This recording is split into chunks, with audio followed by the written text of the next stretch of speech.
महाराष्ट्र जीवन प्राधिकरण निकालाबाबत मोठी अपडेट. महाराष्ट्र जीवन प्राधिकरणाच्या भरतीचा निकाल पाहत आहात तर ही अपडेट शेवटपर्यंत ऐका, कारण काही पदांचा निकाल लागला आहे पण 6 संवर्गांचा निकाल अजूनही प्रलंबित आहे. महाराष्ट्र जीवन प्राधिकरणाने 31 जुलै 2026 रोजी निकालाबाबत अधिकृत सूचना प्रसिद्ध केली आहे. या सूचनेनुसार IBPS संस्थेकडून प्राप्त झालेल्या 5 संवर्गांचे निकाल 10 जून 2026 रोजी महाराष्ट्र जीवन प्राधिकरणाच्या अधिकृत संकेतस्थळावर जाहीर करण्यात आले होते. त्यावेळी उर्वरित संवर्गांचे निकाल IBPS कडून प्राप्त झाल्यानंतर प्रसिद्ध केले जातील असं स्पष्ट सांगण्यात आलं होतं. पण आता नवीन अपडेट काय आहे? महाराष्ट्र जीवन प्राधिकरणाने सांगितलं आहे की उर्वरित 6 संवर्गांचे निकाल अजून IBPS कडून प्राप्त झालेले नाहीत. हे 6 संवर्ग कोणते आहेत नीट लक्षात घ्या.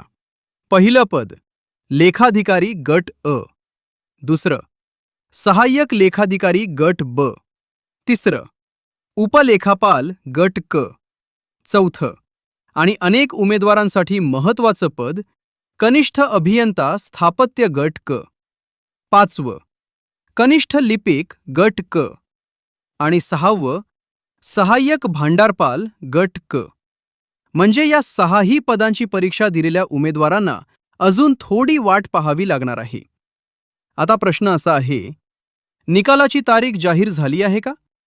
तर उत्तर आहे नाही. या सूचनेमध्ये कोणतीही निश्चित निकालाची तारीख दिलेली नाही. फक्त एवढंच सांगितलं आहे की IBPS कडून निकाल प्राप्त होताच तो महाराष्ट्र जीवन प्राधिकरणाच्या अधिकृत संकेतस्थळावर प्रसिद्ध केला जाईल. म्हणून सोशल मीडियावर फिरणाऱ्या अंदाजे तारखा किंवा अपूर्ण माहितींवर विश्वास ठेवू नका.